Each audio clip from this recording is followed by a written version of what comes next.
친구들 안녕! 찾아왔어요. 오늘 역사 시리즈인 고구려의 역사 2를 배울 시간인데요. 앞에 제가 올렸던 고구려 역사 1은 잘 공부를 하고 왔나요? 네, 그걸 공부하고 왔으면 이 고구려 역사 2의 흐름을 잡는 것도 그렇게 어렵지 않을 거예요. 잘 설명을 해줄 테니까 잘 집중해서 들어보도록 해요. 일단 첫 번째로 목차를 한번 살펴봅시다. 그래서 오늘 우리 친구들이 배울 건요. 일단 첫 번째로 동북아시아의 강자로 성장한 고구려. 그래서 고구려의 전성기에 대해서 왕별로, 왕의 업적별로 살펴보도록 할 거고요. 두 번째로 고구려의 멸망과 부흥 운동이라고 해서 고구려가 어떻게 멸망을 했는지, 그리고 그 고구려가 멸망한 후에 어떻게 고구려 유민들이 부흥 운동을 일으켰는지에 대해서 살펴보도록 할 겁니다. 그래서 일단 첫 번째로 동북아시아의 강자로 어떻게 고구려가 성장을 했는지 왕의 업적별로 살펴볼게요. 그래서 고구려는 어떤 왕들이 있었을까 한번 살펴보도록 합시다. 일단 첫 번째로 광개토 대왕이 있어요. 굉장히 유명한 왕이죠. 이렇게 광개토 대왕을 소재로 한 드라마도 영화도 많고, 그리고 책 같은 데서도 자주 나오는 게 광개토 대왕이에요. 우리 친구들 이름 정도는 한 번쯤 아니 여러 번 들어본 적이 있을 거라고 생각을 합니다. 이 광개토대왕은 굉장히 업적이 많아요. 그래서 추리기가 어려웠는데 일단 광개토대왕이 가장 큰 업적을 다 이렇게 싸잡아서 크게 general하게 얘기를 하자면 영토를 확장하는 데 굉장히 기여를 많이 했어요. 그래서 조금 이따가 막 고구려의 그 사진 지도? 그때 전성기 때의 지도를 보여줄 건데 그때의 그 위로 이렇게 굉장히 많이 확보한 지역을 다 거의 다 광개토 대왕이 영토 확장을 통해서 이뤄낸 업적이라고 할 수가 있겠어요. 그래서 굉장히 고구려가 그때 영토 확장을 많이 했거든요. 그래서 그 부분을 한번 살펴보면 광개토대왕이 굉장히 대단한 왕이라는 것을 알 수 있을 거예요. 왜 드라마에 많이 나오고 영화에 많이 나오고 책에도 많이 나오는지 그 이유를 알 수 있을 겁니다. 그래서 일단 광개토대왕의 업적을 살펴볼게요. 자세히 한번 볼까요? 일단 서북쪽으로는 후연을 격파했어요. 후연이 또 이제 그 나라 이름이에요. 그리고 동쪽으로는 숙신과 동부여를 굴복시켰어요. 그러니까 정복 활동을 굉장히 활발히 했다는 말이죠. 그리고 요동 지방을 포함한 만주 남부 지방과 두만강 하류 유역까지 차지했어요. 그러니까 이렇게 지도를 살펴보면 알게 될 텐데 이 광개토 대왕이 굉장히 영토 확장을 많이 했다는 것을 알 수 있습니다. 그리고 또 백제를 공격해서 한강 이북 지역을 차지했어요. 그래서 이쪽은 약간 좀 더 위쪽에 있는 거에 집중을 한 거고 이 백제를 공격해서 한강 이북 지역을 차지하면서 또 아래로도 내려와서 한강에 있는 위쪽 부분을 차지를 했다는 말이에요. 그러니까 이 보통 그 삼국시대 고구려 백제 신라가 한강을 두고 많이 싸웠는데 그래서 한강을 차지한 나라가 전성기가 되는데 이렇게 한강 쪽에도 진출을 하게 돼서 광개토 대왕이 그 고구려의 전성기를 이끄는데 굉장히 큰 영향을 미쳤다고 할 수 있습니다. 그리고 또 신라에 침입한 외를 퇴치해요. 그래서 신라에 있는 내무랑이라는 사람이 있었는데 그 사람이 이 광개토 대왕이 세니까 막 왜구가 이렇게 들어오니까 신라에 저희 좀 도와주세요 했어요. 광개토 대왕한테. 그리고 광개토 대왕 같은 경우는 신라를 도와줘서 왜군을 퇴치하게 되면은 그 신라의 뭔가 정치적 지배력을 이렇게 행사할 수도 있고 또 신라가 굉장히 고마워할 거 아니에요. 그래서 막 선물도 보내고 사이도 굉장히 좋을 수 있으니까 당연히 오케이 했죠. 그래서 광개토 대왕이 이렇게 신라에 침입한 왜를 퇴치해주고 또 당연히 성공을 하게 되고 그래서 신라와 또 뭔가 약간 왕과 신하와 같은 그런 관계를 맺게 됩니다.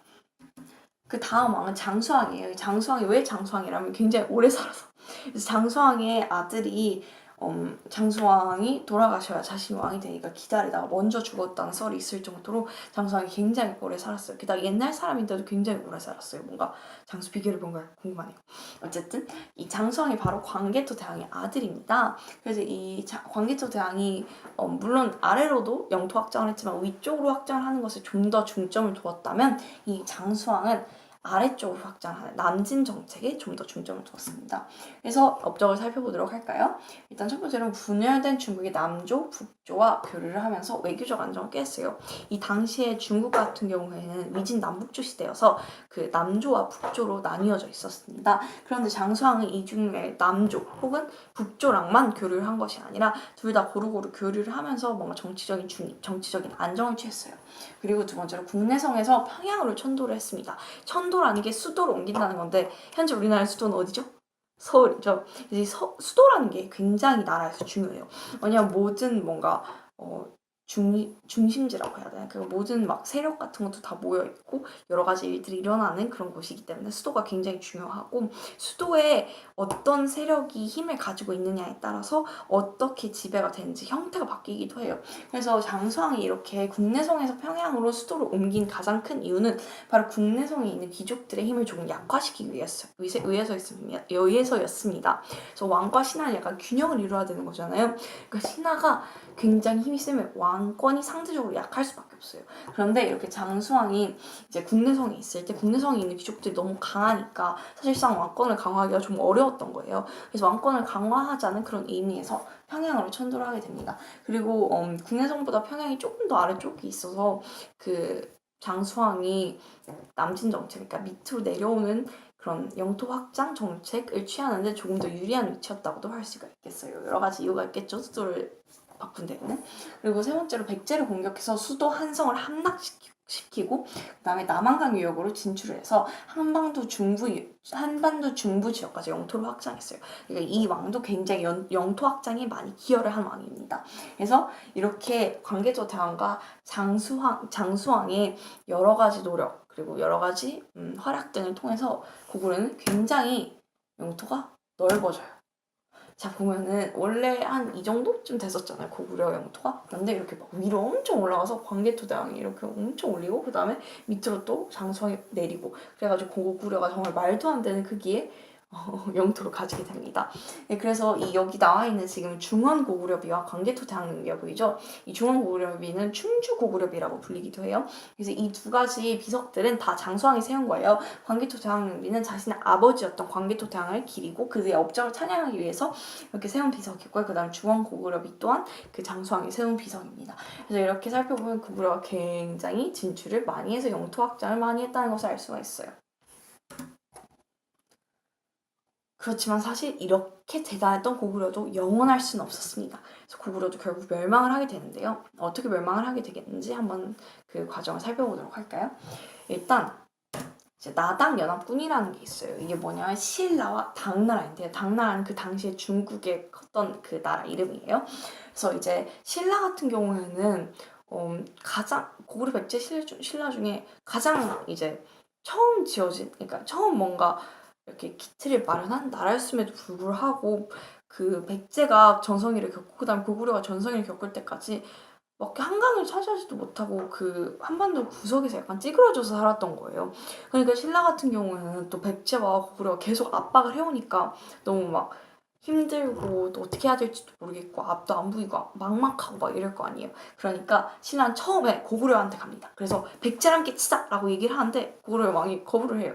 그래서 신라가 또 어떡하지 하다가 어떻게 할 수가 없으니까 당나라로 가서 또 요청을 합니다. 근데 이 당시에 당나라 같은 경우에는 엄청나게 고구려를 많이 이렇게 뭔가 죽이려고, 그러니까 고구려를 계속 공격을 했었어요. 뭔가 함락을 시키려고. 근데 실패한 거죠. 그래가지고 당나라는 어떤 나라의 힘을 빌려서든 일단 고구려를 치고 싶은 마음이 있었기 때문에 당연히 신라가 왔을 때 그 제의를 받아들였어요. 그래서 둘이 연합을 해서, 그러니까 힘을 합쳐서 연합군을 만듭니다. 그래서 이 나당 연합군이 굉장히 셌어요. 그래서 처음에는 백제를 공격을 해가지고 백제를 멸망시키고 그 다음에 고구려입니다. 고구려는 그 당시에 이제 영계소문이라는 사람이 있었어요. 굉장히 많이 들어봤죠? 어디서 들어본 죄송합니다. 그래서 영계소문이라는 굉장히 강력한 장군이 있었는데 처음엔 이 장군 덕분에 막 이런 공격들도 막아내고 잘 버텨요. 그런데 영계소문이 죽고 나서 영계소문이 아들이 굉장히 많았었는데 그 아들들이 막 영계소문이 굉장히 큰 위치를 차지하고 있었으니까 그 위치를 물려받기 위해서 막 싸우고, 그래서 고구려에 막 혼란이 오고 이래가지고 굉장히 고구려 약해집니다. 그래서 나당 연합군은 결국 굴복을 해서 660년에 보장왕이라는 고구려의 마지막 왕이 항복을 하게 되고, 그래서 고구려는 멸망하게 됩니다. 그런데 고구려가 멸망했다고 해서 끝이 난 건 아니잖아요. 고구려에서 살고 있었던 그런 사람들, 유민이라고 부르는데 남아있는 그런 사람들이 부흥운동을 일으킵니다. 그러니까 우리 고구려 다시 한번 세워보자! 이런 운동을 일으키게 되는 거예요. 그래서 지도를 한번 살펴보자면 일단 안시성이라는 곳에서 고연무라는 사람이 부흥운동을 일으켰어요. 그리고 이 재령이라는 곳에서 건모잠이라는 사람이 부흥운동을 일으켰습니다. 그리고 금마저라는 곳에서 안승이라는 사람이 부흥운동을 일으켰어요. 그리고 안승 같은 경우는 이제 고구려 실제 후손이에요. 그래서 이 안승 같은 경우는 금마저에서 보덕국이라는 진짜 나라를 세우고 제대로 된 적극적인 부흥운동을 펼쳤습니다. 하지만 결국 이 고구려의 부흥운동들이 다 성공하진 않았죠. 만약에 성공했다면 다시 고구려라는 나라가 생겼을 텐데 그러지 않았기 때문에 안타깝게도 이 고구려의 부흥운동은 실패했다고 할 수가 있겠습니다. 그래서 나중에 결국 신라가 삼국을 통일하게 되는 거고요. 그렇지만 이 고구려라는 나라는 우리가 지금까지 배웠는데 굉장히 대단한 나라잖아요. 그래서 발해라든지 아니면 후에 왕건이 세우는 고려와 같은 다양한 나라들에게 영향을 미칩니다. 그래서 그런 나라들이 다 우리는 고구려를 계승했다 하는 고구려 계승 의식을 표방하고 이렇게 그런 거를 보면은 고구려가 우리나라에 굉장히 큰 영향을 미친 나라라고 할 수 있겠습니다. 그래서 이렇게 고구려 역사 2 강의 열심히 들어주셔서 감사하고요. 우리 친구들 이 PPT 올려줄 테니까 잘 살펴보면서 열심히 공부해요. 안녕.